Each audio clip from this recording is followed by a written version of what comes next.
你好，欢迎收看《新闻面对面》，我是谢仲。来，一看为你介绍今天邀请到的特别来宾，左手边第一位，民进党副秘书长何博文，大家好，大家好。前民众党中央委员张义善，五哥好，大家好。国际政治专家王志胜，大家好。右手边为你邀请到的台北市议员李博义，大家好。资深媒体人邵逸夫，大家好。立法院荣誉顾问三哥哥陈柏惟，大家好 ，Thank you。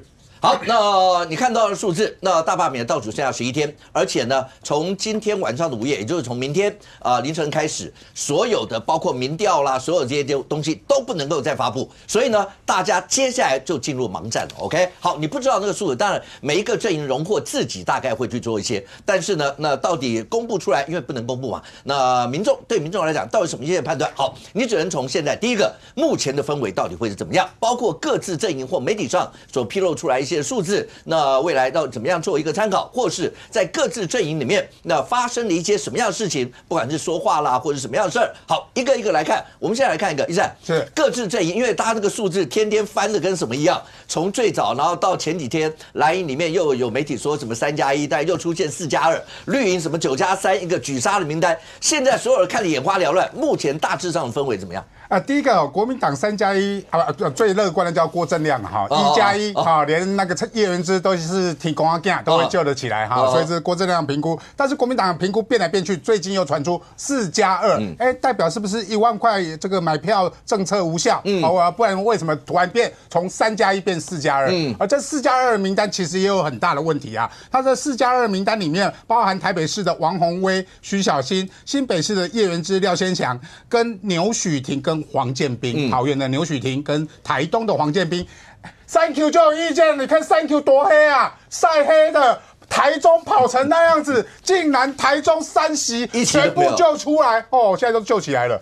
这是没道理，为什么台中这个部分既然没有半席是危险的？你至少说罗廷伟有危险嘛？消息对啊，看起来就是台中放的消息嘛，表示卢秀燕出马，3席全部救起来，黄国昌站台3席都救起来了嘛？是不是因为这样的评估，所以他们认为台中不危险呢？绿营反而是比较有基础的，除了刚才那6席之外，在台中加上了罗廷伟跟廖伟翔嘛，台北加上李彦秀，另外就是所谓的加3的部分就是傅昆萁、涂全基跟黄建豪嘛，这当然是绿营他们希望能够达到的12席的目标，但是这样各自的评估没有科学依据啦。我用一个科学依据来跟大家报告我自己的评估。第一个我们要知道罢免一个立委要2项门槛，第一个叫做25%的门槛嘛，25%要先过了之后，才会有所谓的同意票大于不同意票的问题。那25%门槛其实是高难度但是有一个乘数的方式去计算。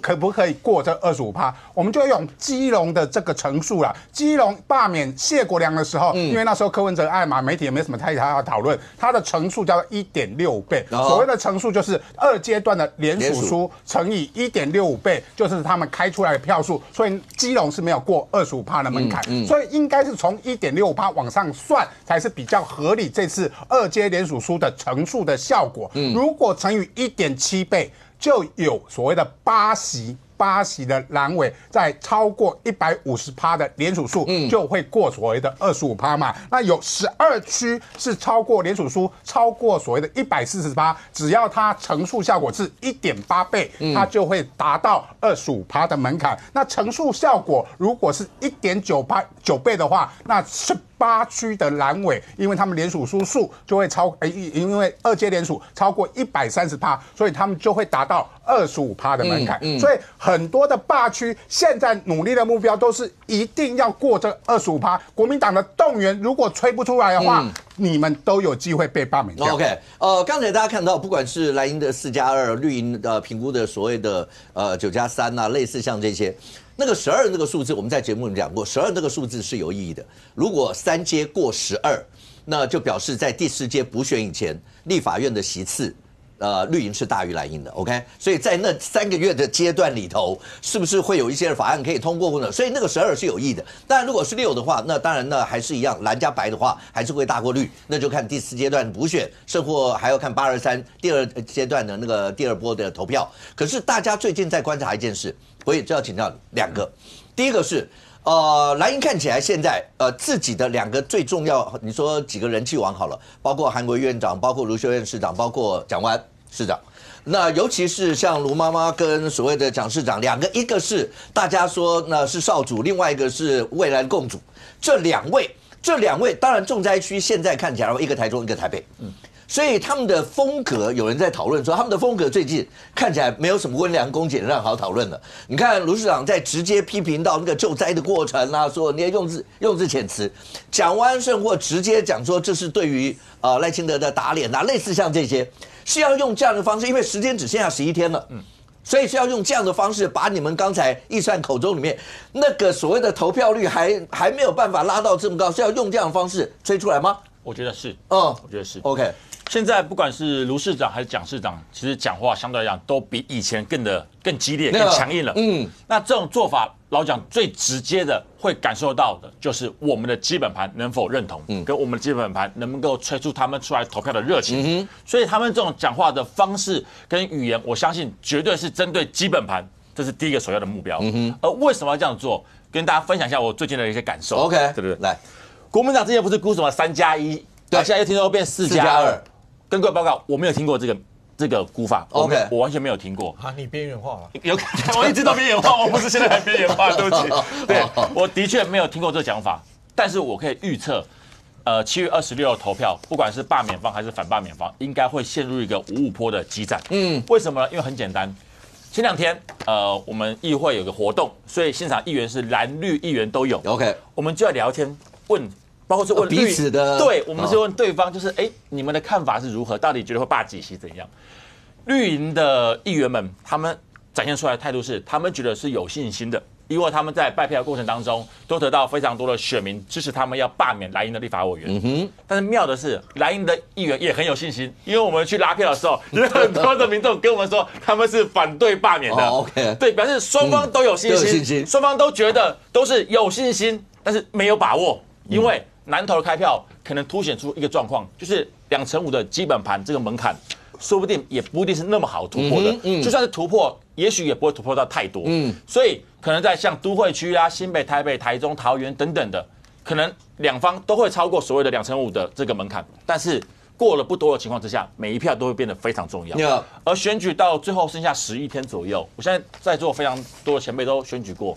在最后期，你应该直接问，因为只有3个，对，因为罢免是只有他有这样的经验，或者是罢免跟选举啦，就是在最后一段时间，很多的民众他心里想法原则上已经差不了太多了，所以最后的选举有一个东西叫做不要出错，也就是不要讲错话，不要做错事，被大家拿来攻击。剩下这11天，怎么样让我们的支持者从原本的默默关心，到愿意去听你，到最后愿意实际的走出来投下反罢免票，我觉得现在是蓝营的重中之重。对每一个蓝营的立法委员，我相信他们都是紧张的啦，没有不紧张的啦，因为可能1票2票的胜负，或者100票左右的胜负，这会完全影响到接下来他们整个政治的生涯。所以说，你说包括了朱立伦主席、卢秀燕市长、蒋万安市长、韩国瑜院长，其实国民党里面只要数得出名号来的人，最近都在全力以赴的帮所有的蓝营的立法委员站台。我觉得这是好事，因为代表他们真的重视了这次罢免案。OK， 而前面的1阶、2阶联署，我必须要老实说，我认为连支持者都觉得我们整个国民党没有好好的重视翻页的过程。我觉得有一些民众还没有翻页，尤其是我们的支持者，有一些还没有翻页。OK， 所以怎么样在最后的11天能够让他们翻页，是我们现在党中央到我们的地方团结一致的方向跟目标。那现在相信所有市长们、所有的蓝营大头们都已经全力以赴了，而我们的国民党的立法委员也全力以赴，不管是在地方上跑活动，还是在立法院做一些相对应的一些政策的表述。我觉得这11天非常的重要，而最后能否挡得下来，完全就是看投票率。而投票率也必须老实讲，很难估，真的很难估。我相信蓝营啊、绿营啊，每个阵营都很难估，所以大家都有信心，但是在都没有把握的情况之下，就是全力以赴。OK。Thank you， 请问一下，那次你那次等于是全国总统级嘛？因为你是唯一一区，然后大全国瞩目那一次，然后各方阵营全部都投入你那个选区，那次的投票率多少？那一次的投票率51%，对，也就是说激战成这个样，那是51%。对，我们那个是国民党党主席选举啊，只是民意叫罢免陈柏惟。OK， 反正就是把你的地方当战场就对了。对。可是那一次罢完结果好，你现在看到大家刚才不会的直接讲，包括卢秀燕市长，包括蒋万安市长，所有的风格批变，就是因为要在最短的时间里面把所有的票吹出来。那个是有人的形容是说仇恨值是最容易吹出票的一种，你自己同意讲，因为你经历过那一段，尤其在现在看起来最后剩下11天，这11天里头，你那个时候经历的那11天，在未来你预估这11天会是怎么样？好，我们到大家如果我自己的经验啊，我10月10号宣布开始反罢免，因为10月10号之前我都一直在上班哦。那我不像大家就是不管是罢免或反罢免，很早像这一次这样很早就启动，然后整个从青鸟行动、违法乱政高度冲突跑了那么久，所以这次规模一定是比我那次还要大非常多。我尽量让我们的这个罢免行动在最后10天才白热化。OK， 而且最后10天我也没有请假，我还是有上班。我不是跟有一些新闻人物宴会了人就不见了。我们早一天上班啊，晚上反罢免啊，或者是凌晨去走路啊，然后早上去上班。那个时候是这个样子。我当然知道台北的这个环境媒体可能并不清楚我每天到底在干嘛。那10天里面就是往下就急转直下嘛，他那个会一开始是揍我嘛，然后到后面会变成是踩我嘛，最后是蹂躏我嘛，虐待我嘛，所以那个民调很有趣，就是我跟大家讲，现在最关键的叫做透明弹珠球，就是大家有没有去夜市打过弹珠？那个球会有不同的颜色，那现在蓝的、白的、红的装在一盒嘛，那这一边是绿的跟透明弹珠球，这个透明弹珠球会落在哪里是非常有趣的事情。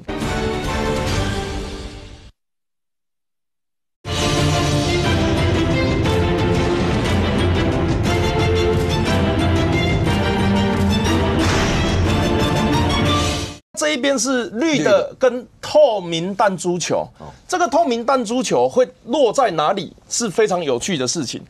我跟大家报告，我不知道今天先不能讲这个现在的民调，可以，你现在可以讲。好，那我讲4年，你讲完我把它剪掉。我讲4年前的。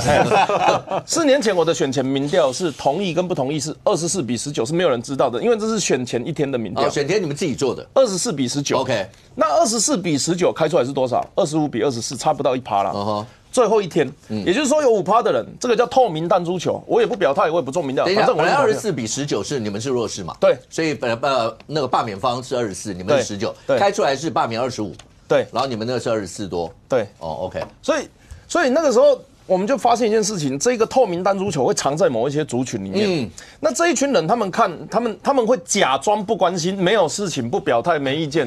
但他们都会默默的阅读这些东西。OK， 他在2018年的时候投给韩国瑜，2020年的时候投给蔡英文，2024年的时候投给柯文哲，这一次会投给谁？那这一次怎么去找到这个透明弹珠球？其实就是讲不讲道理的那一方，他们会默默的看，但是他不希望他的河道都是，他会偷偷滑 YouTube 的时候稍微了解一下，他滑几个新闻，但他们会绝口不提政治。这种心里有数的这个透明选民。会出现在哪里？这个是非常有趣的，是第一点。第二个，蓝营现在为什么要转为这个，就是什么卢妈讲完突然不擅长吼的，都突然跑出来吼。原因就是因为蓝营的民调长期的被发现说，我们虽然不表态，但我不一定会去投票。那这个定调是在于一开始由曹新成那边领导的提出来，叫做蓝绿共同反共嘛。那这件事情一样在哪里发生？在花莲发生，因为花莲啊。他们现在挂一个看板，叫做“他不知道你投同意”，这个是针对地方的行为。你知道傅崐萁他们的反应是什么吗？傅崐萁的反应是什么？那个罢免团体为什么可以拿中华民国旗？哇，那你知道对公民团体来讲就是为什么不能拿？这不是国旗吗？那他为什么要讲这种话？他们为什么傅崐萁那边要做这个操作？因为蓝营的选民都还没有归队嘛。可是他们忽略的是。傅崐萁他是刻在名字上面的这个问题，所以我已经讲了1年了，很多人都觉得这个小新闻不太需要了解。我一直讲，不断的讲，他们会发现傅崐萁原来比大家想象的还要红嘛？为什么花莲会直飞香港？为什么他去香港不跟人家讲？我也是在这个节目爆料的。他说我今天有点微恙在那边举重结果被人家发现拖鞋是香港饭店。为什么不讲还从这个在地的农场带了公关去那边要做生意，结果去了回不来。他到今天也没有解释，然后陈情民众党林义君还吃案。所以这个蓝绿反共的结构是国民党想要打破的结构，但是要怎么打破、如何打破，这个我没有办法教啦，这是他们要自己解决。所以最后是归队的程度的多少？因为坦白讲，民进党他们表态是到我如果没有记错是9成的， 8成9成，大概9成左右了。对，绿营，但是那也就是这样，如果9成的数字是旗鼓相当的话，那最后的透明弹珠球会奖落谁家，就会决定这次的罢免结果。OK。上空你自己怎么会评估？如果刚才 Thank you 讲那个透明弹珠球，因为显然会决定这次罢免的结果，而且一次24区。刚才讲到说，包括莱茵的几个，包括地方诸侯，你说不管是卢秀燕市长，然后包括蒋万市长这些，那用字遣词非常强。而莱茵你会看到各个地方每个委员要办都会请他们去，当然中间还包括一位黄国昌主席。那这个所有的，刚才其实一山有讲到南投的那个选区那一次，那也有莱茵的人在分析说，为什么会没有过？那当然，那25%对地方上也许是个门槛或什么，但是以刚刚讲4:1的那个比例上来看，为什么没有过？黄国昌几乎现在每一区都去哦，像草溪那一区，他就直接在那边讲说，民众党是站在第一线哦，支援他不是说我支援你，我是站在第一线跟你们团结，都已经讲到这个样哦。他们是能够把那些票全部都吹出来，那不管最后有没有过25，他们就是一定要拼的是，不同意罢免要比同意要多1票嘛，吹得出来了吗？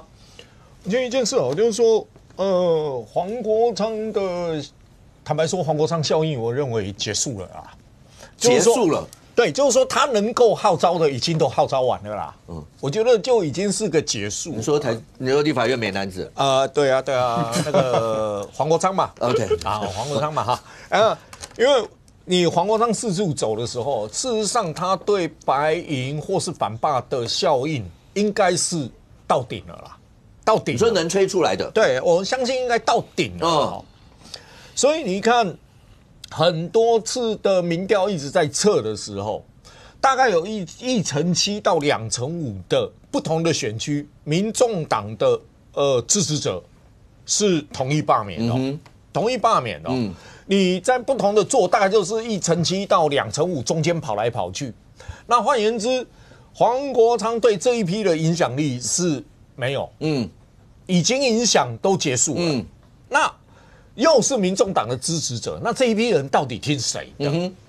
当然，你又回到就是说，民众党支持者黄国昌的仓粉跟柯粉谁多？谁多？那显然柯文哲有民众党的支持者，柯粉是大于黄国昌影响的票源。所以为什么南投一结束以后，台中开了一个会，在评估黄国昌的效益？其实就认为黄国昌的效益，他有2个。第一个，他把白银能够影响的票已经到顶了。第二个是，他出来以后，对于不同意跟同意票的影响，其实他连带的也影响到同意票了嘛，也连带影响了嘛。所以台中几个蓝营里面的派系里面的大佬在开会的时候，还有几个人突然想到一招，陈佩琪可能比黄国昌好。所以剩下10天的时候，请陈佩琪来帮忙站台。没有，他们在考虑啦，他们在讲的啦。上峰，如果你这样讲，因为今天柯文哲现在在开延押庭，那如果这样讲的话，这个延押庭，因为沈建基是已经要交保，只是他那个2亿的保人能不能一直找不到，对，那是另外一回事嘛。但是他是可以交保的哦。所以柯文哲如果延不延押，而且当然今天同时是那个彭政珍前副长他的夫人的告别式嘛，这些事情那时候发生的时候，大家就说对于整个罢免氛围会不会有影响？那如果照你刚刚那样讲，甚或莱茵的人开会都想到说，那陈佩琪这个角色在这里面会不会在未来刚讲的包括延押事件，所有这些在这里面会不会都会有一些影响？我觉得它是一个政治上交互影响的环节嘛。好，就是说，你第一个彭政生夫人的事，今天告别的事。那记得那时候彭政生在庭上听到他夫人的噩耗的时候，他讲的说我都要说出来。那当然他没有讲翻供2个字哈，翻供2个字没有出现在他嘴巴里面哈。那他24号要出庭，对，他的出庭的日期是在24号，投票是26号。好，24号要说什么24号要说什么？是，他要去对自己过去讲都是柯文哲交代啦，等等等等等等，要推翻吗？要不要推翻？如果他不推翻呢？人坚持说我是无罪的，我完全听命啊，等等等等等等，哎，它会产生不同的效应哦，它会产生不同的效应。那产生了不同的效应，就是当初大家对彭正生夫人的事情，大家都在做自我诠释的过程当中，还成不成立？那种诠释的悲情效应还成不成立？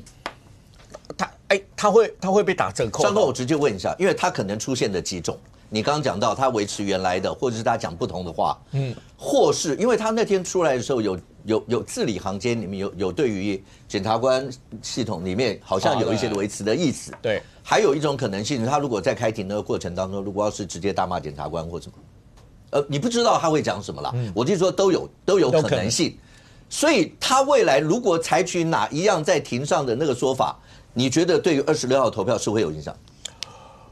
我觉得当然，如果说他在庭上里面依然是指控检察官的话，那这个调性会跟民众党很像。民众党一直都在指控检察官嘛，他调性就很像。但是问题是在交叉诘问的时候，万一法官也要问什么什么，他又讲说我还是无罪的，柯文哲只是，这两个会对冲掉，会对冲掉，这个会让你想一下，小草如何看待这件事情？好像会分裂，就是说啊，彭正生还是咬着我们柯 P，但他又骂检察官，那这一个小草要怎么去处理这个情绪？我觉得这个情绪就变得很难处理。OK， 然后你再看，如果今天柯文哲的延押庭啊，当然我想今天应该不会裁啊，只是开延押庭嘛，如果在我想裁应该也会在26号以前嘛，一定26号以前会裁吧？裁放出来跟延押又是什么效果？因为检方的态度看起来是觉得有什么施压证人啊什么，检方是建议要继续延押。好，对，那延押还是放出来？它又不一样的效应。延押是可以让民众党继续打司法的问题，你压了我多少天了，你还压着啊？那么这边继续走这一条路线嘛？哈，那柯文哲的效应会不会再一次扩散？会不会让小草激愤到说，我从这一个同意罢免，结果我是帮了，我同意罢免就帮民进党嘛，我帮了民进党，那我们的柯 P 又是被民进党压起来，我干脆不投了，我干脆不投了，是不投，好不投，那不投它就会有一个效应，就是说我把我的票拉到最高，我本来这里面有1成7、2成5要去反罢免，我降低了，我降低。那等于罢免同意票会拉低，拉低，好，拉低。那这里面拉低多少？看选区的紧张程度决定哪一个选区相对会变安全跟危险。OK。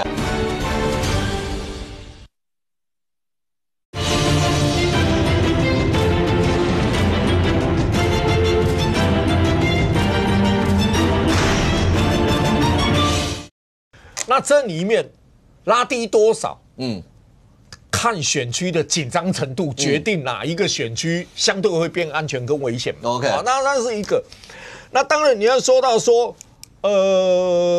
刚才讲那几个所谓的诸侯哦，我觉得不论说是卢秀燕也好，不论说是蒋万安也好，其实他们都是要在党内继续他们政治生命，是，所以他们要做一件事，他们一定要做一件事，回应蓝营基层的情绪，他必须回应，所以他们现在是在回应情绪，他们不是在带领情绪，我必须要先回应 ，OK， 然后呢，情绪起来的时候，我再把你的情绪再往上挑，甚至于从我回应我蓝营的情绪，再把情绪往上挑到反绿的情绪，党内到反绿的情绪拉到最高，看能不能多吸一点反绿的票，就非国民党的票。OK， 他吸第一个是为了动员，第二个看能不能刺激到反绿选票的过来。上公刚讲的这个过程，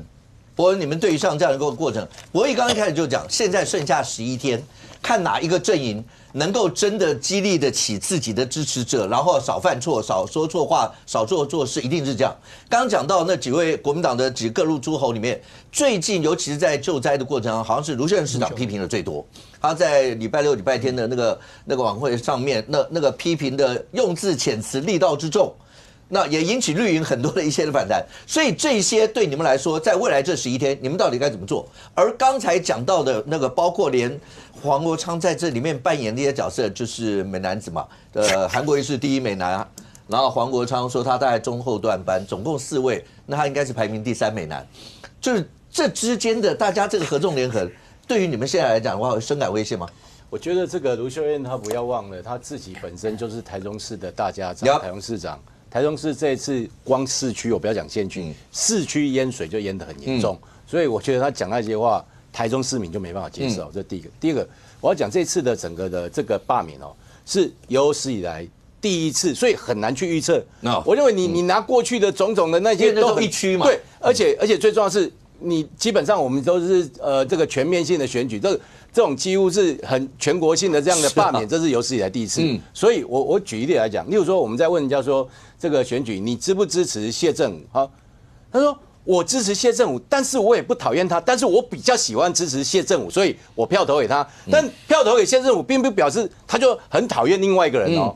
可是罢免不一样啊，对，这是选举。对，但罢免不一样啊，罢免这个电话一问，你赞不赞成罢免谁？这个一赞成或一反对，就是表示你很讨厌他，或者你很喜欢他，这就立刻两极化了啊。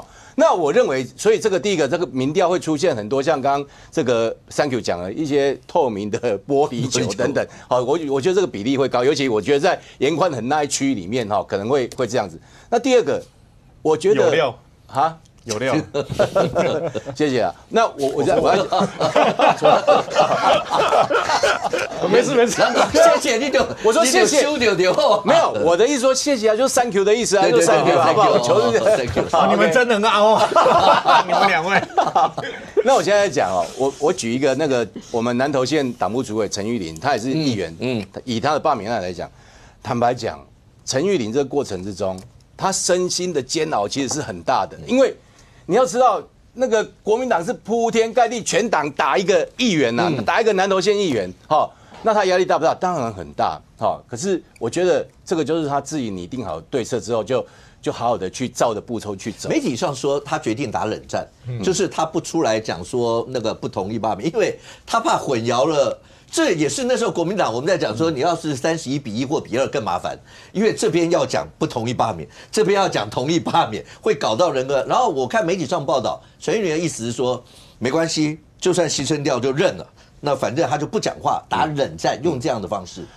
我认为第一个，陈玉林主委他是一个很有他自己理念的想法的人，可是你知道，即使这样，遇到一些国民党在地方上很多的黑函跟那些布条挂到满城的时候，他心里也会担心。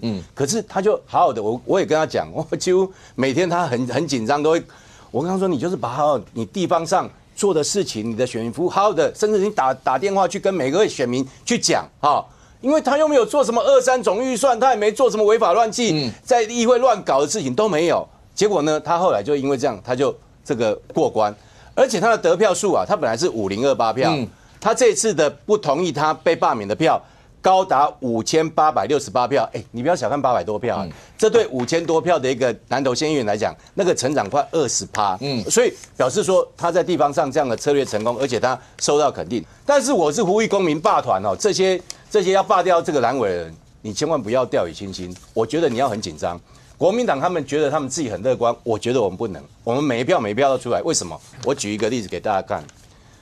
我们选举，大家都选举过啊，我选举经验也蛮丰富的，我从来没有看过这种豪华，这个已经不晓得是超奢华版的这个文宣。你知道，我前2天我以为说是只有这样一面，我想这样一面你给他拿出来干嘛？而且它里面根本就鬼扯，什么污蔑柯建铭，污蔑我们总召，他说什么国会大恶霸，我要当院长。第一个他没有讲过这样的话，第二个立法院改选要2/3，立法院长改选2/3，你这次就算过57也是过半而已啊！你到底在讲什么？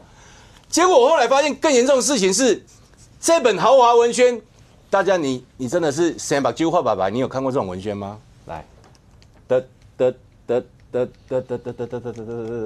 哎，对不起啊，让我配乐，音效配的不错。哎，总共几页你知道吗？光这一本哦，24页，24页双面彩色豪华印刷，总共48页，全彩就这样一本哦。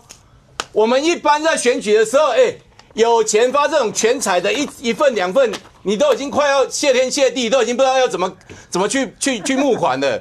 他竟然有办法可以发这样子，嚯！我实在是没办法。好，大家以为结束了吗？还没，对不起，还有一本，这一本一样全彩，一样。这本没有像这个有48页，这个24页。对不起，这2本加起来，你看他财力有多雄厚，他钱从哪里来？他是这样在干的。所以我跟大家讲，国民党当然觉得他们已经过关，很乐观，没有关系。那你们就好好在家里静候消息。但是支持霸团的人，你每一票都要出来呀！哎，傅昆萁，你以为花莲稳了吗？大家现在都觉得说啊，张俊已经站出来了，然后我们在花莲这么的认真，霸团每天没这样跑，你以为过关了吗？我告诉你，傅昆萁是这样在选举的哦，你敢松懈吗？你在花莲，你在台中，你在六都，你在其他县市的花莲乡亲年轻人，你可以不返乡投票吗？我再跟大家讲更可怕的事情来了。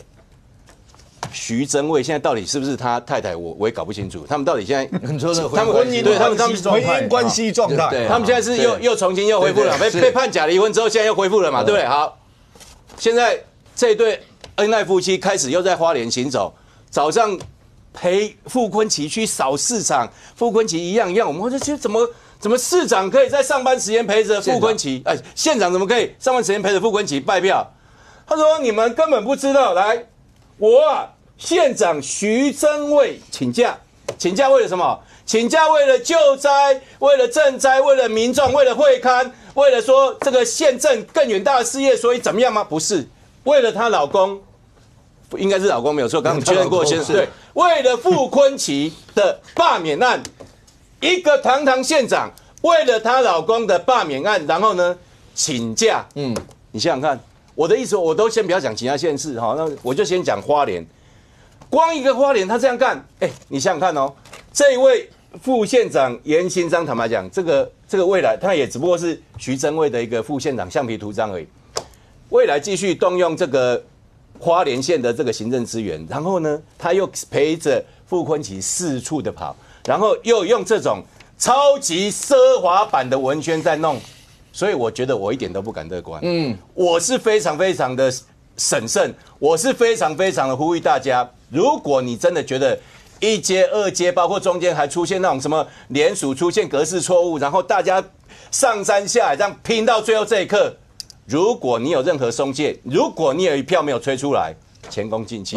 所以我认为国民党当然我知道他们现在很乐观，也确实他们有乐观的本钱，但是我们没有，我们真的要一票一票吹出来，拜托大家。我会問一下，因為選戰不是大家都在講說，哪有人會講自己樂觀的？對，沒有樂觀的。可是國民黨為什麼剛剛講3+1、4+2，就本來那個數字是比這個還要高，後來修到3+1，就國民黨的內部怎麼會這樣？你們選舉，我相信他們一定有他們樂觀的理由，這沒有問題。趙少康都去東非玩了，726哦。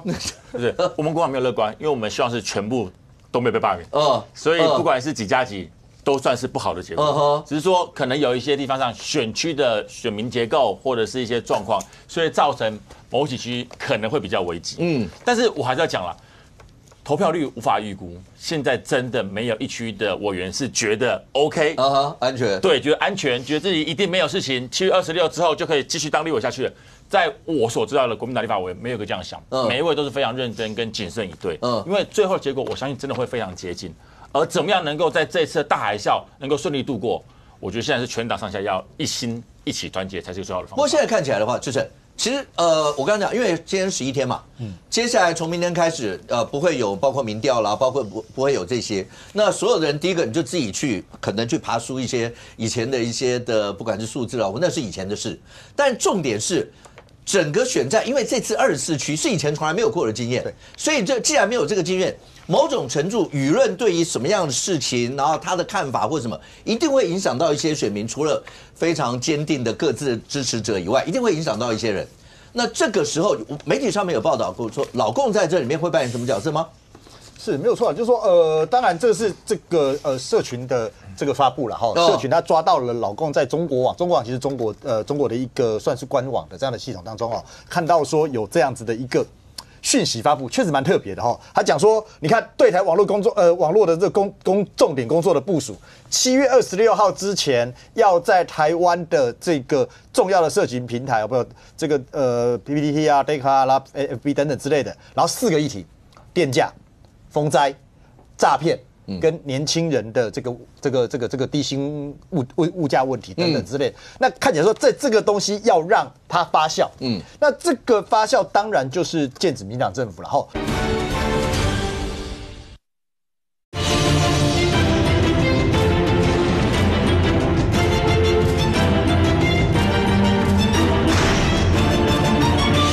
那看起来说这个东西要让它发酵，那这个发酵当然就是剑指民进党政府了哈。那这样子的一个虽然说你说是要这个工作部署的这个导向，要引领风向，看起来我们常常讲说中国以前有介选嘛，我说开玩笑说叫介罢嘛，这介入罢免的一个状况，看起来也是比较这个有焦虑的情况出现，但是。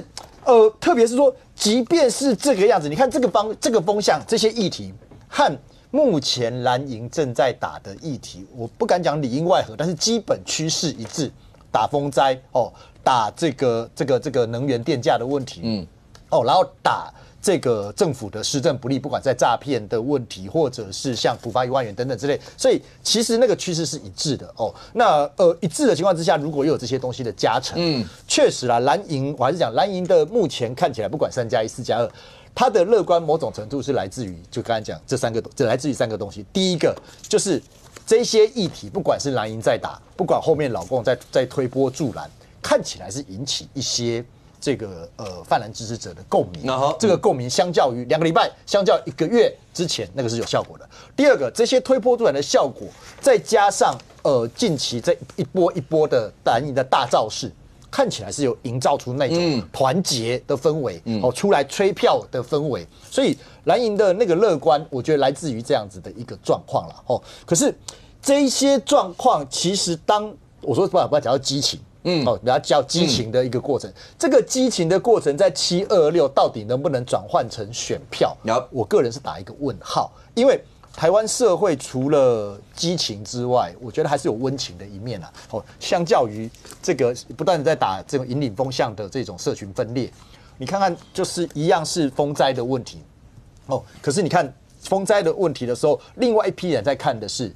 台电在努力什么？另外一批人在看说，在这一个礼拜当中，大家努力救灾的过程是什么？我觉得这几个真的是这几个画面，其实看的会让那个理性再有沉淀的效果为什么？譬如说，你看这个有一个爸爸，他是7天没有回家然后是小朋友下课那个书包还背着，然后就来探班的那个情况，那其实是我觉得是蛮感人的啦。那工作到很晚，这个其实在网络上大家都看过的时候，右边这个是工作到很晚，然后大家在那个小吃店吃面，吃面的时候，其实还有那种实在是很不甘心的那种台湾人，直接给他买单，因为他们真的是还在抢修，好的过程直接买单。那我觉得最惊人的是这个图，这个图真的你看不清楚是什么。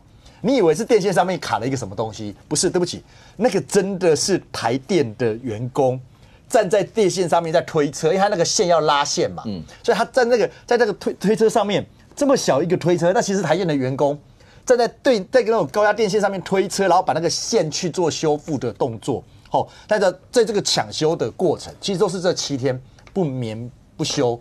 那种日夜抢修，现在99%都完成了。那国军其实不断的去救灾还是存在的，包括军文社也发布相关的新闻。所以你从来看是说，那个理性的沉淀还是存在。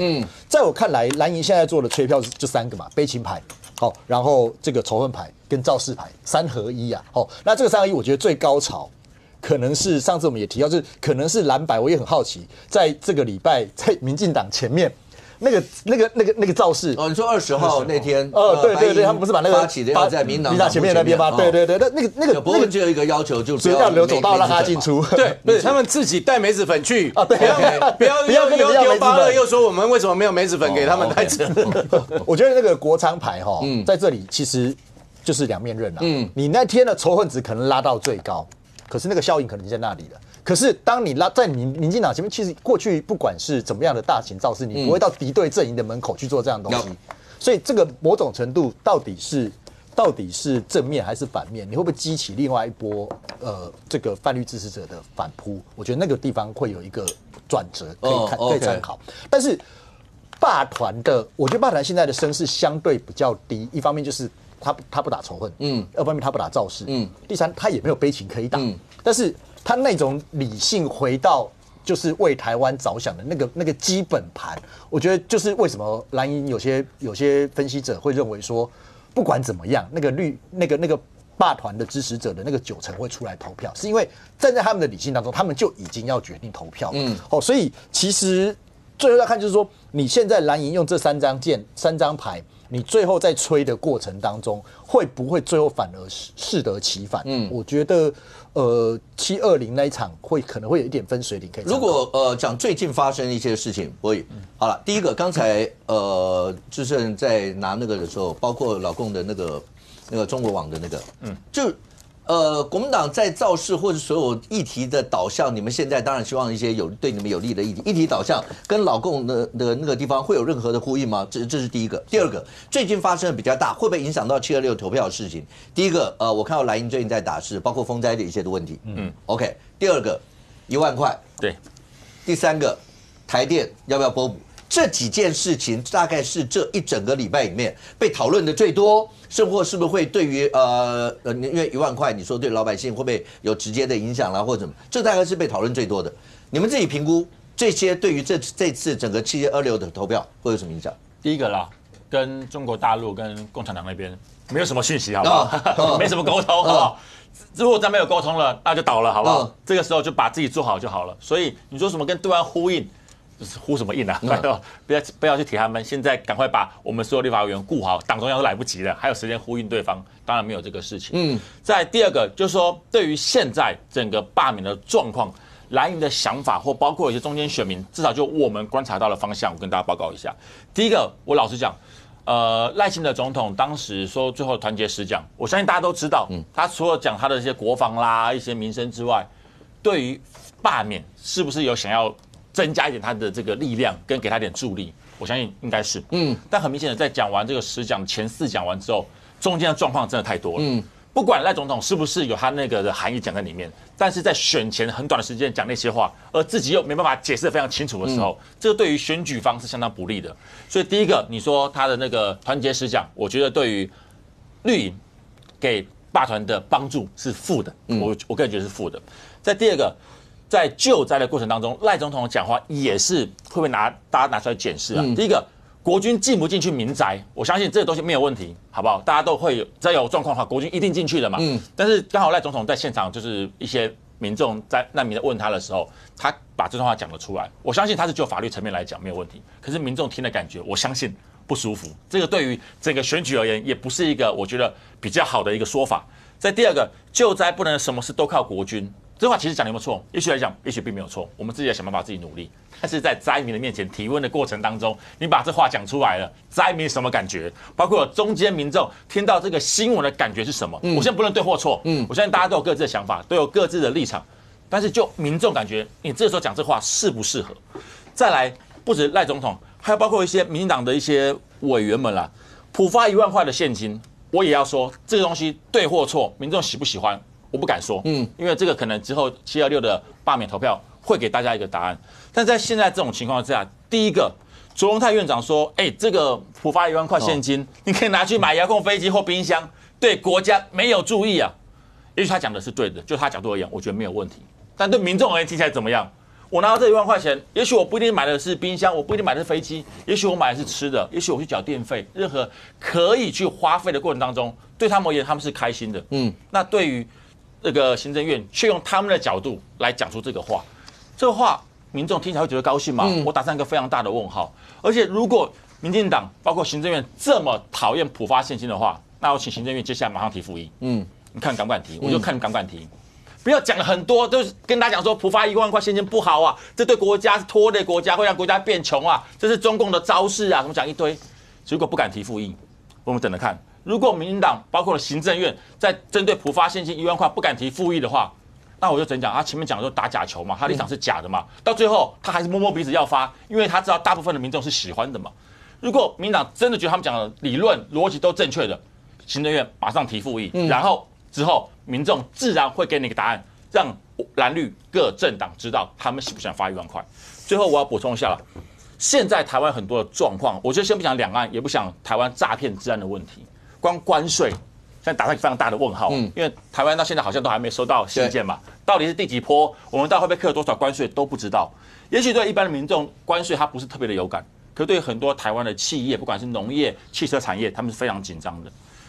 王义川委员他当然非常热衷于到各地去做一些罢免的一些活动的事情，他只是讲现在没有什么事情比大罢免大成功更重要。这话讲出来了，对于那些罢团或者这些绿营的坚持者，他们听到很高兴，他们觉得没错，大罢免很重要。但是你对于其他的中间选民，或者是他接下来很有可能生计会受到影响产业的那些从业人士，他听到会觉得高兴吗？所以我才说，选举到后期做一般正常的事情而言都没有问题，那都是在巩固你的基本盘，把这个选举走完。但当你讲的话可能也许不是你的原意，但是不容易解释，或者是容易让人家误会的情况之下，这些东西反而会让民众不愿意出来投票啊。就说我现在做了一件事情，要让上公出来支持我，容不容易？也许不容易。给我1万块，你他就搞定了，拿私人的，拿私人的搞定了，这是拿私人的，不要拿纳税钱的，拿私人的，拿私人的，这投稿费我就抽一下，对。但是我要做一件事情，让上公不愿意出来投我票，非常容易。现在状况就是在如此。双方在比拼基本盘的时候，我要多叫一票出来很困难。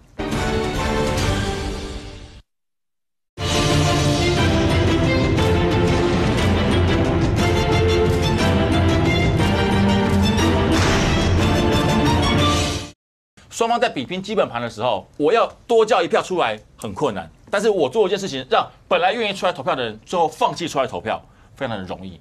而赖政府包括很多民党的一些民意代表，我个人觉得他们现在的言论对于罢团没有帮助，甚至对于整个大罢免的所谓大成功的结果都是负面的倾向。所以我只是说，选举到了后期，我不敢讲大家到底谁对谁错，可是就现在的氛围而言，包括了大家看到了赖总统目前的这个声望，你说现在他这样的不赞成，也是比较不喜欢赖清德总统的44.5，已经高于喜欢他的42.9了，又是再度一次的死亡交叉。这个当然不能够说明所有的东西，但是可以旁敲侧击的，或者是可以很隐喻的知道赖总统目前他讲的话，包括整个赖政府发表出来言论，对于民众而言不是那么喜欢。赖伯，那就要直接请教的执政党那一块。刚讲到，如果有本事就直接提复议，他们现在就直接这样一直。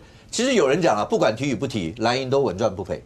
这个我一个一个来讲一下。就第一个就是说，那个我觉得赖总统很多的话都被刻意扭曲跟断章取义了哈。这个什么救灾不能只靠国军，他的意思也不是说啊不能只靠，就民间还有很多力量嘛，力警消各种力量啊。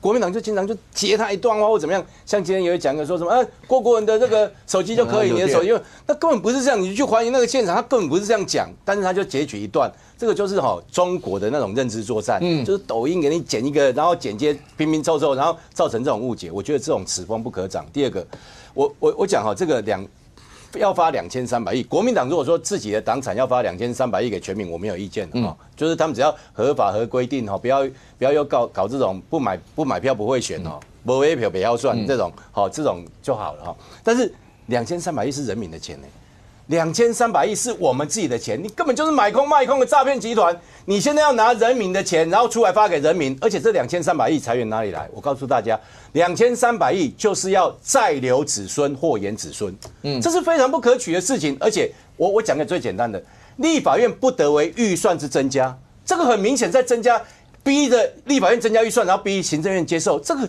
当然是有问题的嘛那第二个。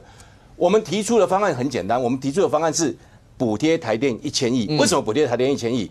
因为补贴台电1000亿可以抑制这个物价，避免万物齐涨。你想想看哦，每天你光是房租、光是买菜钱、光是水电等等这个平抑之后，然后万物平抑之后，你可以省下多少钱？好，所以我们做的是真的是有效果、有效率。那我觉得他们现在很可恶，他们一方面增加国库的这个2300亿的债务之外，而且他们是一刀又把台电砍了1000亿。好，砍了台电这1000亿，我跟大家讲，结果只有2种，一种可能未来台电的这个负债会越来越严重，要么你就放任它倒闭，可是我们不可能做这种事情啊。第二个，要么你就非逼不得已真的要涨电价，涨电价就是造成全民受苦啊。所以我认为国民党这样的做法是很不负责任。我也相信，虽然很多民众平常忙于市农工商，可是我们好好的跟他讲清楚之后，他们就知道说国民党这种做法有多恶劣。我跟大家讲啊，他们今天如果发这个很有正当性的话不用一边发钱，然后一边又在立法院开会说，我们虽然拿到这1万块，但是我们都要捐出去如果这1万块发得很正当、很值得，不用捐出去啊。郭台铭、张忠谋都应该拿，大家都应该去拿。为什么他们一讲说，可是我们都不拿？你这是什么意思？所以我认为不要在那边假惺惺拿国家的钱，拿人民的纳税钱去做自己买票绑桩的事实，然后呢，现在反过回来又指责执政党。我们才是一个负责任的执政党，为大家把关。我跟你讲一下，2300亿不是负债，2300亿是税征超收，那个是民众从我们民间收过来的。大家也许讲，不是每一个人都来，也许可能是从关税，也许可能是从股票等等的税，对，但那还是民众的钱，而且也是很多民众在经由这些活动得到的税金。这样真的不是这样。没关系，所以这个是我从5300亿超征的税收还给民众，也许不是每个民众都有在投入到里面，但是最后还是拿民众的钱还给民众。那这种讲法，如果大家觉得不喜欢，那行政院就提复议嘛，一样嘛，不喜欢提复议啊，逻辑就是如此。那在第二个，超征税收要缴回国库，因为你不知道明年的财政状况会怎么样，我们也只有把这些缴回国库之后，然后去还过去的长期的一些债务，国家的财政才会越来越好。没有人家是这种花钱。如果立法院如果立法院他可以随时就是说，我就发你2300亿，我明天再发你5600亿。国家的税入税出要怎么去平衡？这是不对的。好，我补充一点，国民党现在的提案加起来叫做5400亿。对，行政院提出了4100亿是所谓的超征税收合理编列的4100亿，有预留大概300-400亿啦但是不可能再增加2300亿去发这一笔所谓的普发1万块的钱。如果要做国民党这件事情，就要举债。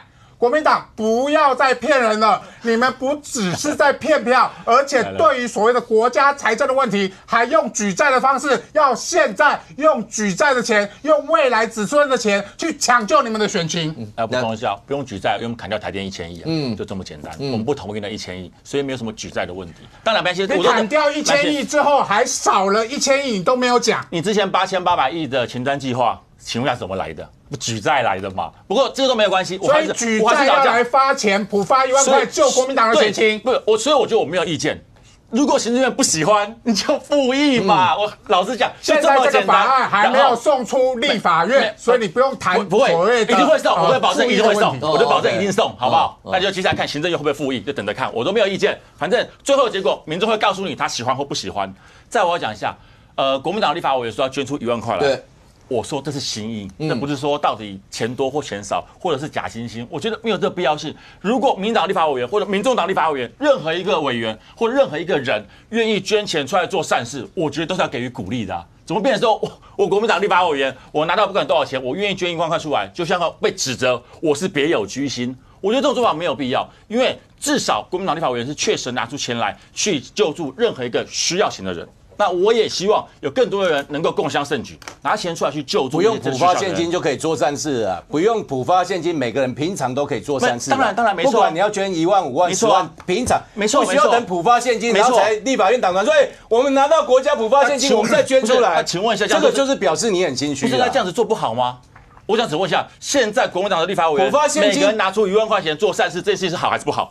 不是啊，你如果花国民党党产，当然好啊。你不用普发现2300金亿，你今天钱还没有进到你的户头，你今天李国毅就可以做了来，我啦。大概跟报告，你们完全没有管过那些弱势的想法，他不会管那钱从哪里来，因为他拿到的钱是能够帮助他的生活。张忠谋是弱势吗？不，张忠谋你是弱势吗？所以他你们这个政策是补贴弱势吗？鼓励你们这政策反而会造成国家的鼓励国家的弱势会受害啊。所以我们鼓励张忠谋或任何有钱的人都能够捐出来。我不管你捐多少钱，1万块也好，5万块也好，1000块也罢，因为那个代表是心意，希望能够救助真的需要的人嘛。所以你可以觉得国民党想要普发1万块钱，是不是想要为了选举？我觉得大家没有问题，你可以这样讲。但是不要说国民党的委员拿1万块钱出来救助弱势，你认为他是别有居心，这两个是不同的事情。为什么要等普发现金？不是你们就是讲普发现金1万块捐出来，凭什么可以做善事啊？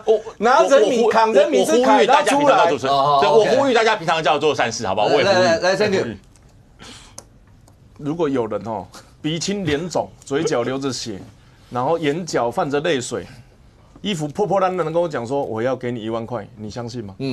他们现在是面临大罢免的期间呢。再来，我一定会评估这个人是不是真的有钱嘛。请问立法院管钱吗？不管嘛。那你说要复议，有人复议过了，那个人叫李焕嘛。李焕哪个党的？国民党的。那当时宣布违宪的是谁？林洋港哪一个党的？国民党的。所以这已经发生过了。这个普发1万这个议题，只是在骗还不知道1990年发生什么事情的人嘛。那个是当然违宪的法案。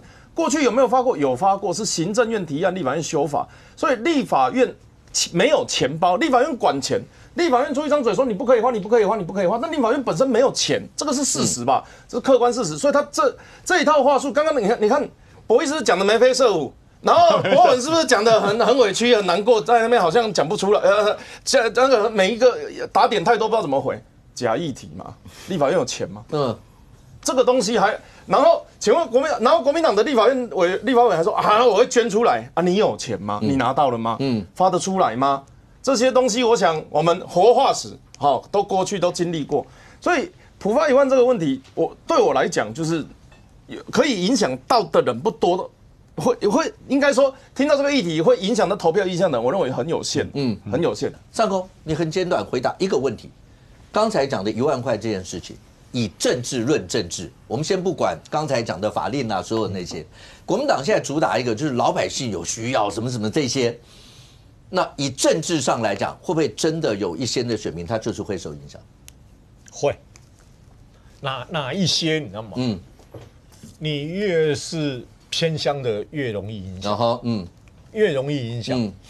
你都会区的影响反而比较少，偏乡反而影响会比较大。OK， 因为你就知道都会区里面对于钱这一件事情，他们的计算跟他们的财富的能力、经济状况的能力，跟你如果说你到达一个渔村里面，或到达到一个农村里面，你一户有6、7个人，你就知道那一笔钱有多大了。那一笔钱有多大？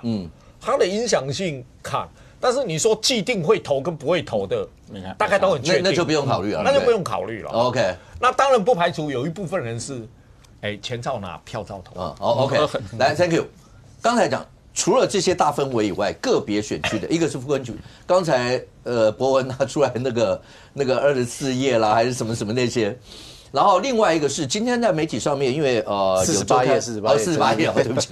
然后那个有周刊直接报向院志委员，就前一阵子他的一个往生的一个助理的一件事情，这些事情，因为刚就讲离时间只剩下11天，这些一定会造成一些影响。原资的部分，我觉得比较辛苦的部分是。他这个不只是立法委员称不称职的问题了，已经这个指控几乎是非常严重的人格问题了，因为他甚至不觉得那个发言的过程跟在元旦的时候要求工作这些事情可能会对他的助理造成相当大的影响。所以对我来讲，其实从是不是任立法委员这件事情来看，我们都处理过一些陈情，比如说车辆违停，我家门口不可以停车，比如说车祸事件。比如说劳资纠纷，或者是这个医病关系，那一定是两边心情不好，或者是对事实的认知不一样，才会进行调解的动作嘛。然后包含法院也很常这样子，所以要厘清事实，然后缓解情绪的这个过程里面，叶元之显然没做到。我们先不讲他们两个争议的部分，我就讲。如果你的工作是民意代表，你本来就是在处理这种事情的，结果你连你跟助理之间都处理不好，这个社会印象会比他在立法院的表现还要影响的更大，甚至我认为会影响到不管未来他也是不是立委啦，简单这样子讲。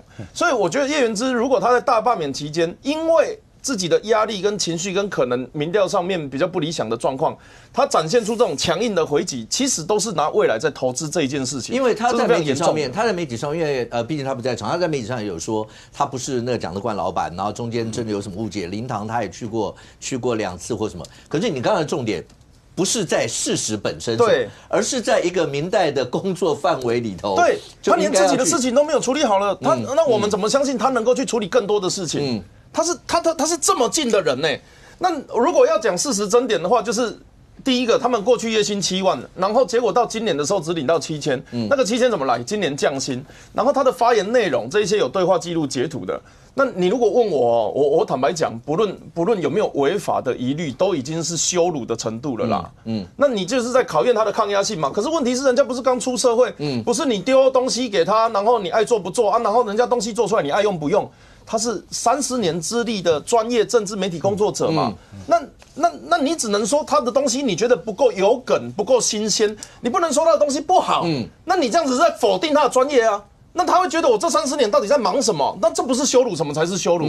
对于这一些言辞里面啊，我觉得我坦白讲啦，我觉得我评论叶元之已经保留了啦，因为这个东西已经是你如果问我是天理难容了，各个当过民意代表、当过老板的人都知道，你最怕的就是窝里反嘛，你最怕就是朱主席出来捅你嘛。啊，结果今天这种事情发生了，他的第一时间反应是继续骂回去，那个我认为都是伤害。傅昆萁啊，傅昆萁嘛，我就是这个名字啦。哎呀，傅昆萁，我来讲，傅昆萁，傅昆萁阿吉啊，我来讲，我刚扣合刚刚提到这个手板呢，你有没有发现，他不知道你投同意，就是针对透明珍珠球。为什么这个他不知道你投同意，这对谁有效？因为大部分的老百姓，如果蓝绿都有朋友，比较方便。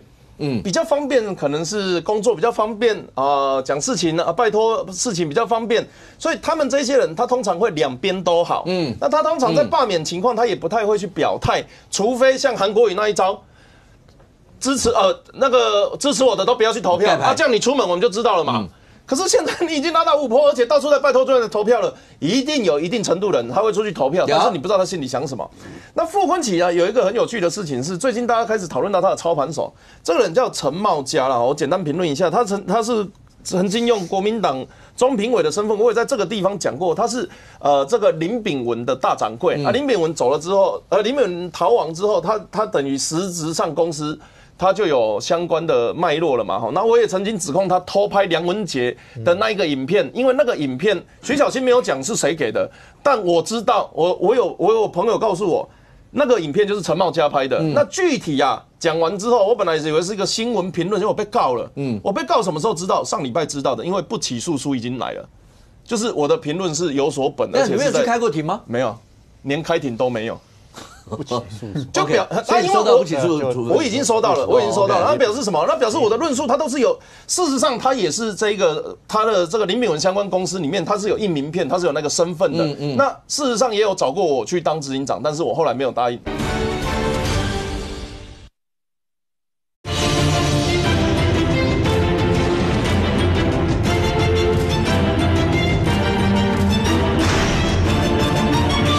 这个林炳文相关公司里面，它是有印名片，它是有那个身份的。那事实上也有找过我去当执行长，但是我后来没有答应。开价非常高，我给他洗。然后因为那个时候坦白讲，他们也是可怜我了，我就被罢免没工作，然后找我去接一个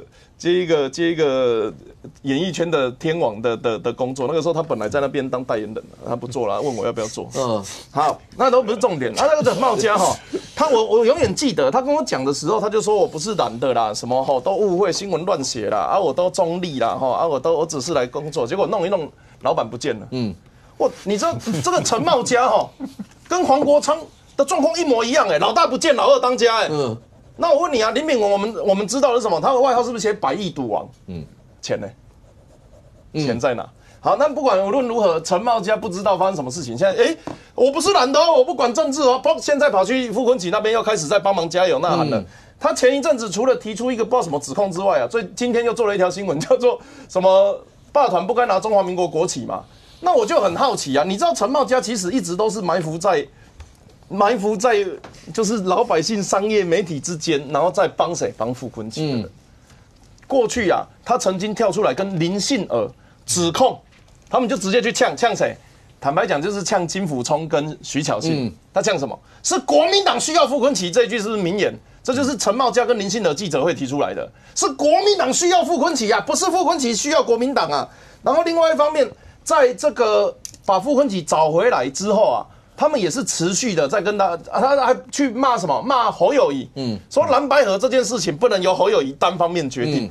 我想说，哇，你政治性这么高，你跟我讲你不是蓝的，那我是色盲吗？结果现在果不其然又跑去傅昆萁那边了。那我跟大家讲啊，现在有一件事情很有趣，普发1万也好，我猜啦。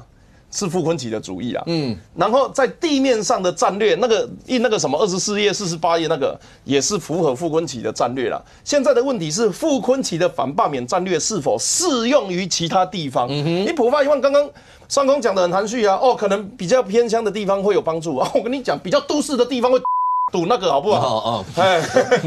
我们的后置很辛苦，只要我来那一天，他神经都绷很紧，对不对？听，你把我笨蛋哦！1990年的时候我就复议过了啊，现在还在跟我讲，所以这个东西都是两面刃的东西，这跟民众党的使用规则一样的。黄国昌站台有个特色，你不知道他那天在帮谁？这个多有趣！他是不是去台中？然后站了站，然后我们只记得卢秀燕很生气。我们记得黄国昌讲话，这全台湾反恶霸的过程里面，唯一一个还记得当事人的就是徐巧芯了啦。就是那一天讲话很嗨嘛，徐巧芯看起来眼睛很湿嘛。然后这个各种情况，我们这个主体是徐巧芯。那台中讲完，我跟你讲，很多人还讲不出那9个字3个名字是谁。原因是什么？卢秀燕、黄国昌、陈之汉、蒋万安、韩国瑜啊，现在是谁被罢免？这个有一个冲突矛盾的地方，就是当事人其实想冷战，他如果要热战，他应该要压轴啊。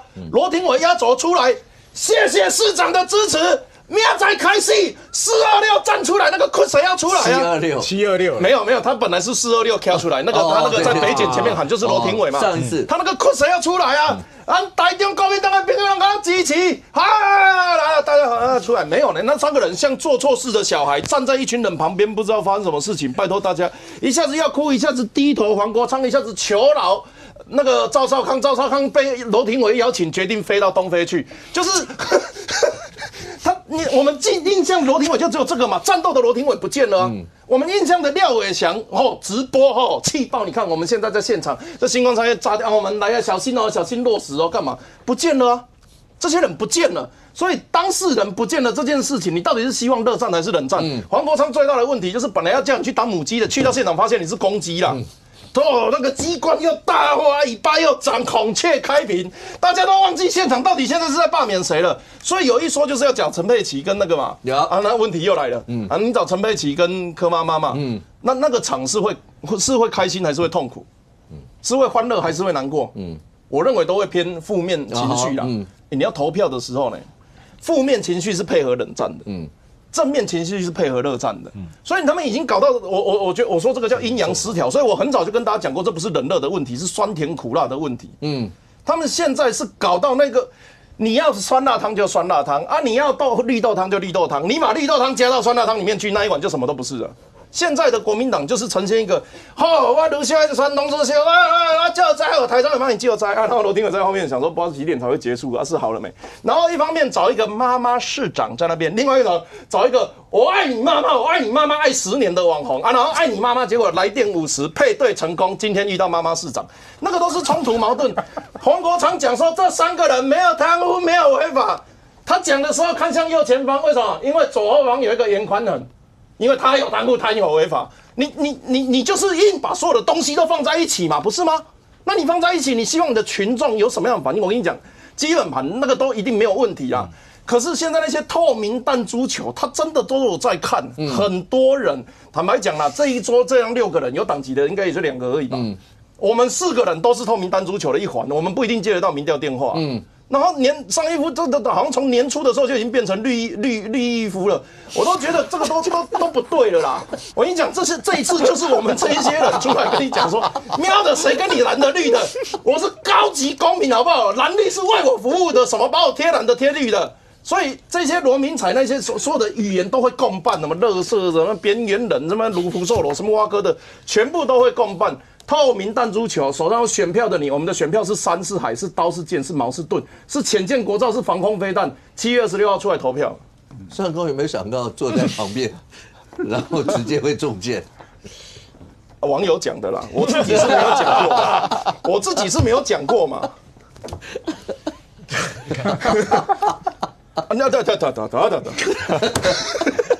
好无言了。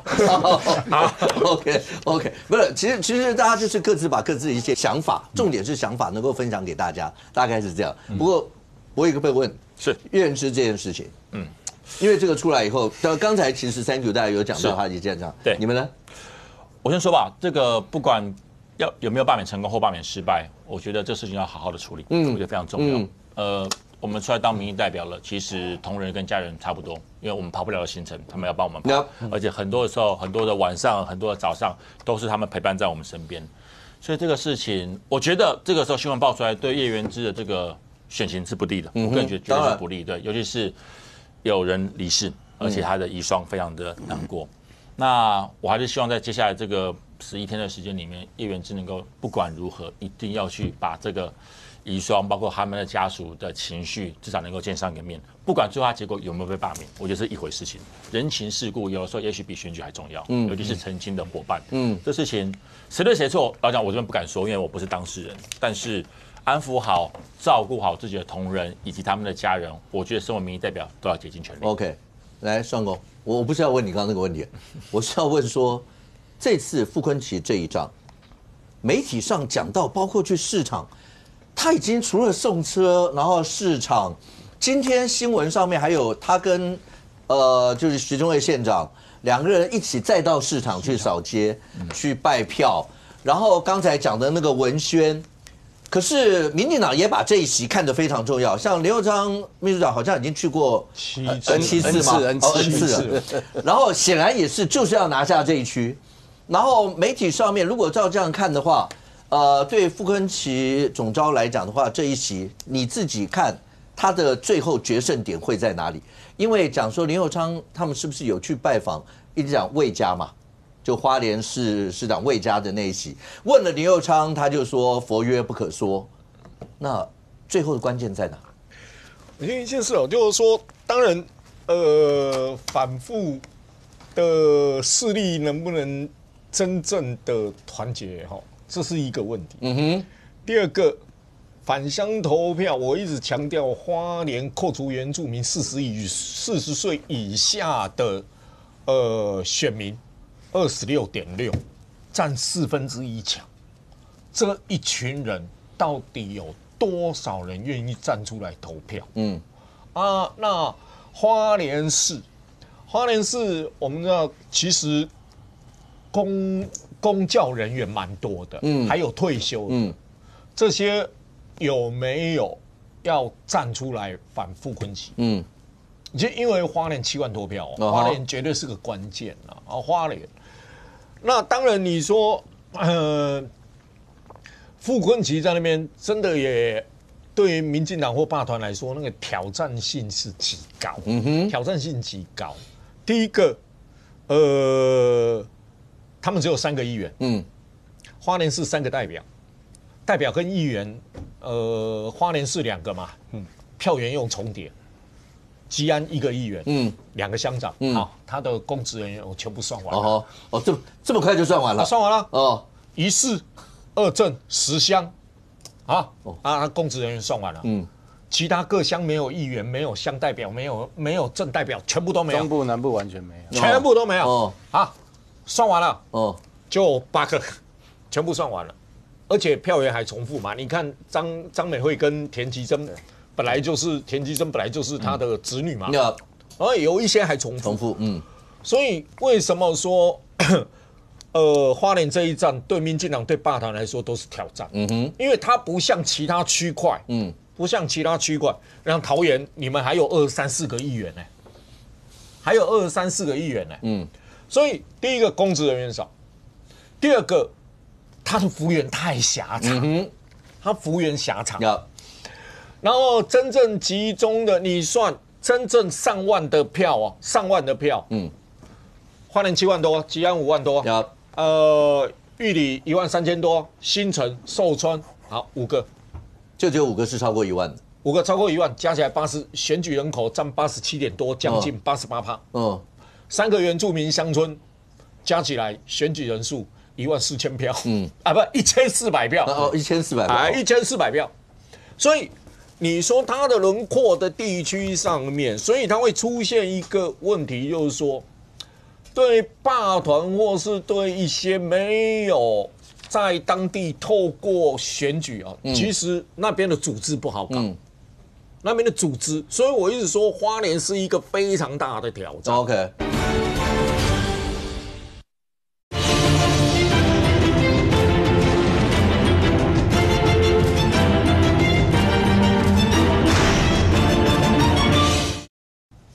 对罢团或是对一些没有在当地透过选举啊，其实那边的组织不好搞，那边的组织，所以我一直说花莲是一个非常大的挑战。OK， 那现在唯一一个关键就是说，年轻人26.6%这个选举怎么投？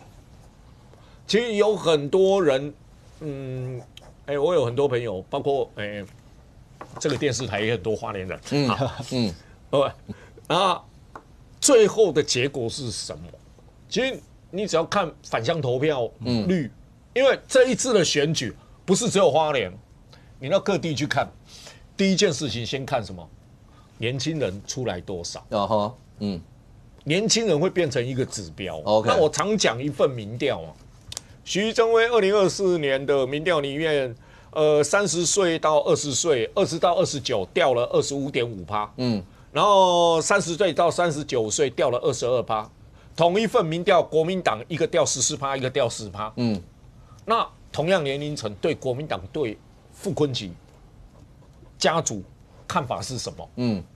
如果用同一份民调去做同样年龄层对不同的标的的感受的话，似乎好像年轻人讨厌傅氏家族比国民党更讨厌，那就变成年轻人会变成一个关键嘛。OK， 那现阶段花莲，当然，张俊是站出来了。好，那张俊，我常说一句话，我不低估他影响力，但我绝不高估他影响力。好，第二个是魏家的动作，有没有见过？这样讲啊。转个话语讲，很多党中央跟立委在今年2月进入2阶的过程当中，被党中央交代不能骂魏家，不能骂魏家啊。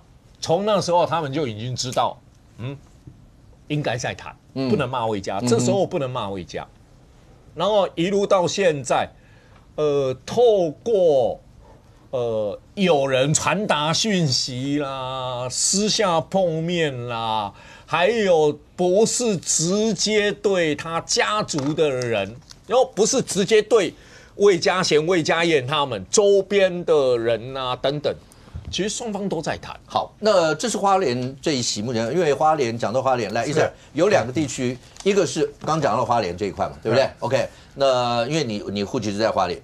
另外，刚刚前面提到说，其实对于包括柯文哲今天的严押庭，陈佩琪会不会反而是在民众党的支持群众里面会比较有影响力？你自己跟柯文哲共事过，你觉得他们未来这些氛围，你判断会有怎么样的改变？对，先讲傅崐萁啊，傅崐萁其实在花莲这个反罢就打自愿战跟组织战嘛。那自愿战为什么1万块对花莲特别重要？普发1万元，我觉得是国民党又被傅崐萁卖了一次啦。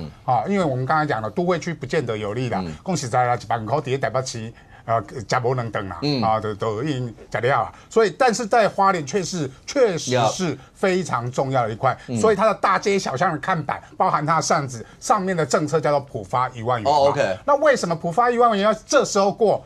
因为明明就是10月才会发，10月发，明明可以下个会期过啊，那为什么要这个时候过？就是傅崐萁嘛，因为如果没有在726过，他的扇子上面，他的看板上面普发1万元就跳票了嘛。那他如何去动员，透过资源去动员这些所谓的乡亲来去投票嘛？所以是为了傅崐萁，而不是为了国民党，这是国民党自己要想清楚了。另外，组织战我们刚才讲了，民进党在那边的组织就是3个议员讲完了嘛。那重要的是国民党内部的问题。那国民党内部张俊为什么提出所谓的心中有国旗罢免傅崐萁？不高估他的实力，但是对于国民党的在花莲的选民来讲，心中有国旗罢免傅崐萁是有被松动这个蓝营这一块嘛。那魏嘉贤的部分佛曰不可说嘛，但是林右昌讲完之后说我们的重点在吉安，那不是表示花莲市至少有把握了吗？那花莲市有把握，所以重点在吉安嘛，因为花莲市加吉安加起来就6-7成的选票了嘛，所以他现在整个民进党也好，霸团也好，在直攻吉安嘛。那只要把吉安拿下来之后，其实这个罢免的组织战的部分有可能就5-5波。那5-5波的状况下，最重要就是返乡投票。返乡投票的年轻人，我昨天特别去看了。7月25号前一天晚上5点下班以后的班次，本来有12个班次，已经只剩下4班有票还没买票赶快去买啊！4班有票了。26号在2点到花莲，因为毕竟还要投票嘛，2点以前到花莲的班次，总共有17班，只剩下3班有票，赶快去买票，只剩下3班了。我们希望不够的时候，台铁可以紧急加班次，让年轻人返乡投票。这样子加起来一台列车啦，500票啦，500啦，而且现在都是事先预定，返乡投票、提前订票的几率非常高。那500票以20辆就是1万人。花莲返乡投票大概8000人，因为你还要算到台东，也就是说，如果返乡投票现在的状况是足够热烈的时候，那就是压倒傅崐萁最后一根稻草。那一样的，国民党期待是什么？国民党没有什么年轻人啊，说真的国民党期待的当然是民众党年轻人，尤其在都会地区，民众党的票被吹出来嘛。但是我要讲说，国民党一直有一个迷思，已经好几次民调。国民党加民众党加起来，小于民进党，这第一点。第二点是，民众党从25%柯文哲的选票掉到昨天尤一龙的民调是只剩下11%，有史以来最低。尤一龙民调常常会高估所谓的民众党的这个支持度，它也只剩下11%，也就是说，民众党的选票大概剩下10%。而这10%组成里面，我一直跟国民党人讲说，这10%组成里面有一部分叫做统派联盟，亲民党啊、新党啊、那个统促党啊，这些人他们其实很多人都加入了民众党。另外就是柯粉，而柯粉这5%，也就是国民党现在要努力去催出来的这一部分的选票嘛，所以才会有所谓的陈佩琪高过于黄国昌。而黄国昌不要说国民党是带着面包去夹带着吐司去吃肉啦，他连进入民众党都是带着吐司去吃肉啦。因为所谓支持黄国昌5%的时代力量，虽然有在政党票里面支持了民众党，在总统票里面有支持了柯文哲，但是最早跑的就是这群人。他从黄国昌在去年第一会期配合傅崐萁违宪乱政、国会扩权之后，这一群昌粉一大部分都已经跑了。而这一群昌粉，我还是要说，这一群跑掉的昌粉，就是现在霸团很多的主力，就是过去支持黄国昌的人，现在看黄国昌看不下去，而这些理性的选民现在都成为了公民霸团的主力。OK， 就是聊一下这一次大家最瞩目的地方，台北一定是大家最瞩目的地方。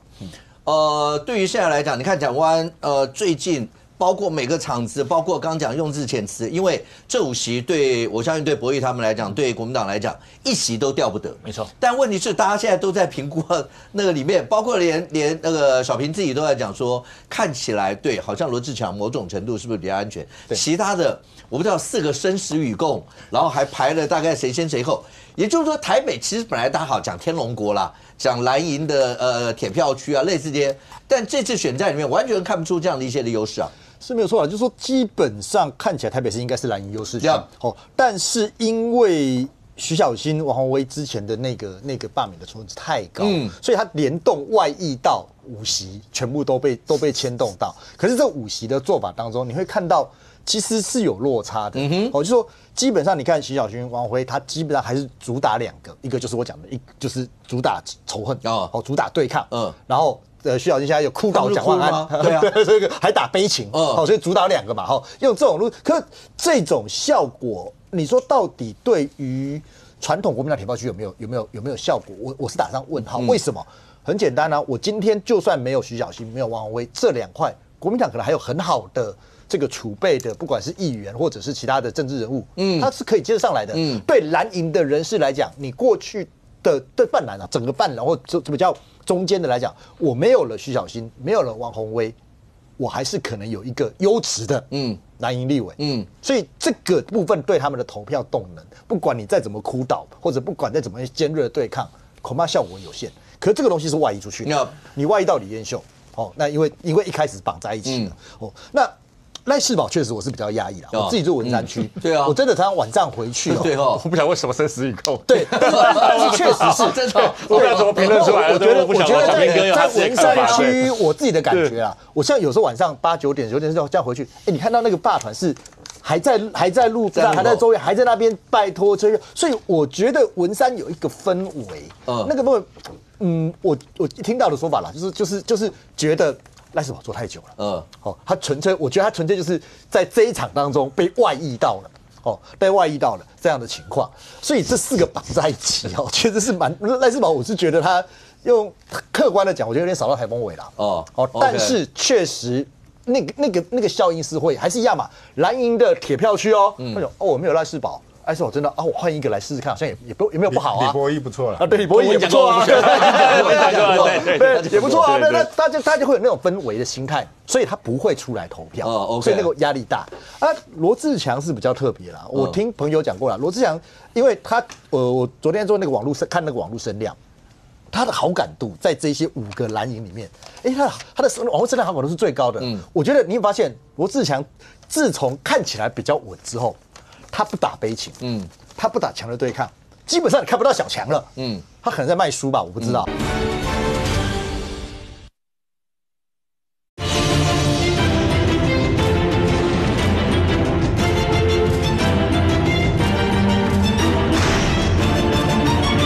我听朋友讲过了，罗智强，因为他我昨天做那个看那个网络声量。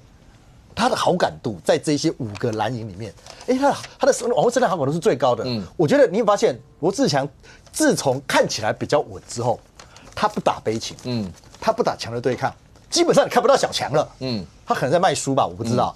对，但是基本上你看到他打的是想办法让他冷却下来。他和徐小新、王宏威这些路线是不一样的，所以看起来。我不晓得是因为他认为他相对比较稳的，因果关系到底是哪一个？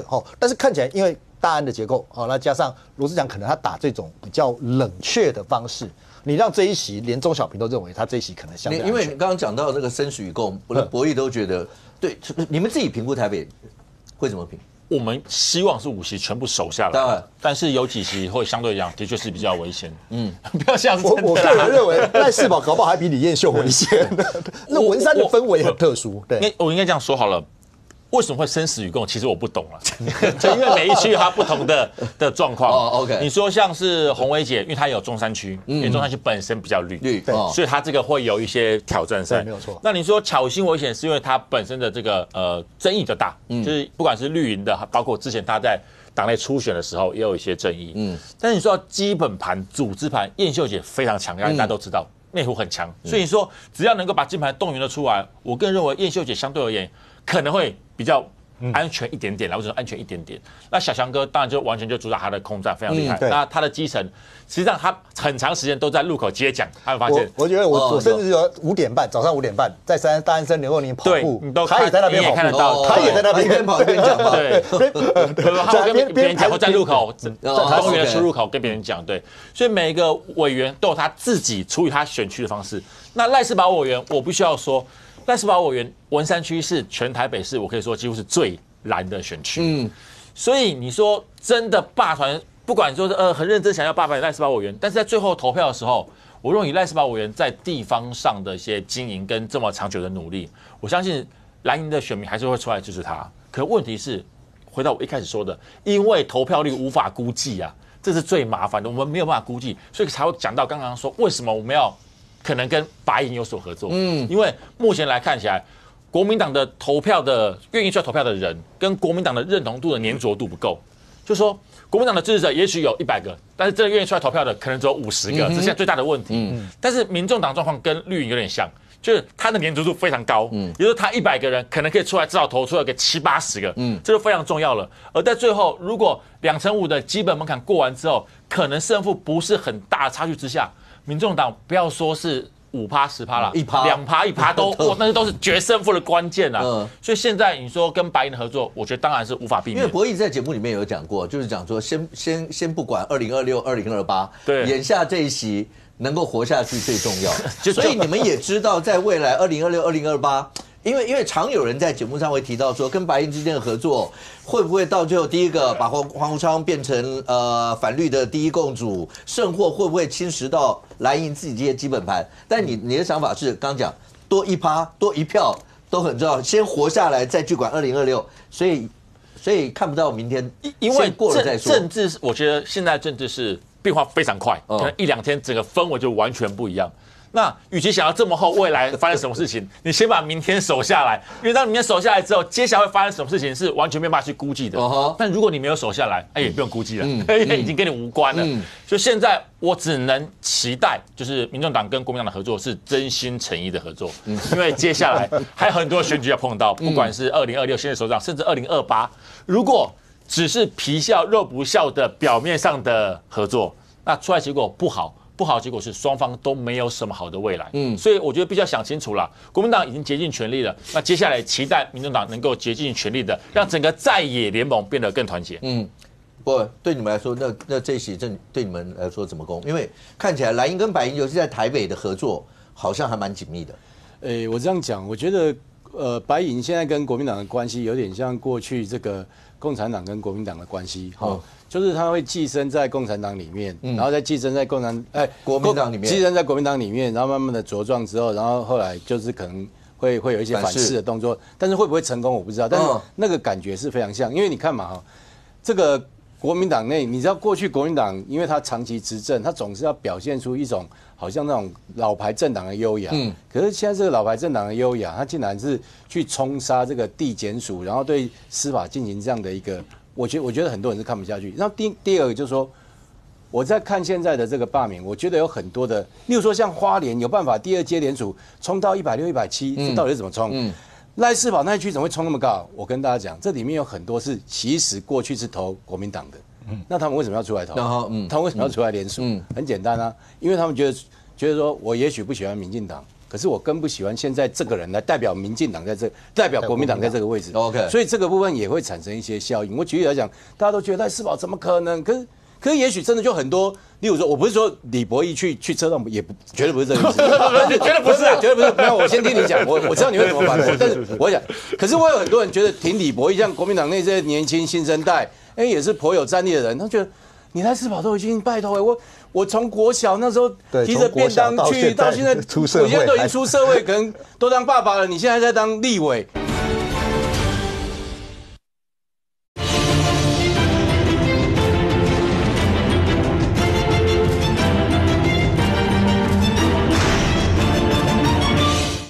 可是我更不喜欢现在这个人来代表民进党代表国民党在这个位置。OK， 所以这个部分也会产生一些效应。我举例来讲，大家都觉得赖士葆怎么可能？可是也许真的就很多，例例如说，我不是说李博毅去车动，也绝对不是这个意思，绝对不是啊，绝对不是。没有，我先听你讲，我知道你会怎么反驳，但是我讲，可是我有很多人觉得挺李博毅，像国民党内这些年轻新生代，也是颇有战力的人，他觉得你来吃饱都已经拜托我从国小那时候提着便当去，到现在出社会，我现在都已经出社会，可能都当爸爸了，你现在在当立委，好，大家会觉得说是不是给年轻人一个机会，他也许就会换。例如说，你知道，松山信义这个是新北市多少有钱人很优雅的那种有钱人，他怎么可能会忍受一个动不动就骂脏话、比中指的徐小信？所以我认为很多的国民党人，其实他其实都出来这个联署，甚至于他也会带人出来罢免，所以我才跟大家讲。我们讲这个罢免，这是跨越蓝绿的事情。OK， 未来还是一样要补选啊。那我觉得为什么我们现在这边的这个感觉，就是说，因为我觉得国民党好像他已经就觉得比较是放松。那放松的情况之下，我觉得对我们来讲，这边就像那时候花莲返乡投票的时候，刚开始大家也是觉得哇，好像这个年轻人都会回来。结果我们后来就喊说，没有，其实那个订票率其实一刚开始没有那么的这个理想的时候。大家就全力下去吹的时候，马上这些年轻人就说：“原来是危险的，所以我们要出来。”我告诉大家，真的很危险。OK， 那对于我们来讲，你在关心大罢免的同时，就是以国际政治的角度来看，川普到底在玩什么牌？因为日本，他又讲日本，因为日本你看石破茂最近也很凶，我明明24%，结果你弄完以后给我个25%，他对国人没办法交代啊。所以他也直接呛的意思就是我以后不跟美国玩了。然后美国国务卿又回头去讲，然后现在川普又说，大家可能有点转变，这到底什么意思啦？然后你又看到一个30%的像墨西哥他们，所以大家都在讲，那我们到底未来会是怎么样？先讲日本了哈，我觉得日本石破茂强硬当然是合理的，因为这礼拜日本要大选日本参议院要改选，所以石破茂绝对不能对啊，然后你搞一个24变25，他们的人还要选吗？对，现在更强硬。那强硬之后，他或许现在有一些私下的沟通，就说那个如果我继续要这个连任的继续当这个首相的时候，那我们再怎么谈？我觉得那个东西当然有一些外交谈判的过程，可是日本那个25%，我一直认为是因为卡在参议院的这个改选的问题，所以也有人这么认为，但是我不知道是不是这样，也有人这么认为，说台湾的关税到现在迟迟不愿意亮牌，是不是也大家也有一个默契，说不要让这个关税的议题，这个干扰到现在正在进行的大罢免。反正你现在7月这个15号公布，跟7月26号公布差11天，反正都还要谈嘛。他公布出来，你25%，你30%都还要再谈嘛。很多东西还是在不断的在谈，所以这个过程当中，我觉得川普某种程度。某种当然范围限缩了，但是某种程度还在玩4月初那个游戏，就是我墨西哥。这个加拿大，我这个欧盟，我们谈不拢的，或是你对我不愿意退让的，30%先下来，然后再来谈。那对于这个俄罗斯，今天也跟你讲了，跟你讲，你再不停战，100天内不停战，我就再加50%下去。反正大家已经知道说，大概会比较知道说，他把这个东西当成一个一个外交谈判的杠杆跟筹码。但是回来讲，对台湾来讲，我认为到现在为止没有去做一个摊牌。某种程度，基本上我觉得是在可控的范围之内。那这个可控的范围，我觉得更多是不要去干预到现在台湾的政治运作。那这你也可以被视为是不是啦？我只能讲是不是美方也了解到说，在台湾的内政问题上面，他不愿意去过多的去做，在这个时候有过多的外在的因素去做影响。OK， 未来到底关税出来会是多少？时间点在哪里？或是最后的数字是多少？那除了对国人来讲的话，那在经济层面的影响以外，对于政治上面到底会有什么影响？是大家观察的一个重点。那还剩下就11天，从明天开始，那所有的媒体都不会再公布任何不管是民调啦，或所有这些东西。那在未来整个罢免的氛围会怎么样走？我们大家拭目以待。非常谢谢现场所有来宾，也非常谢谢观众你的收看，谢谢我们的面，我们明天见，拜拜。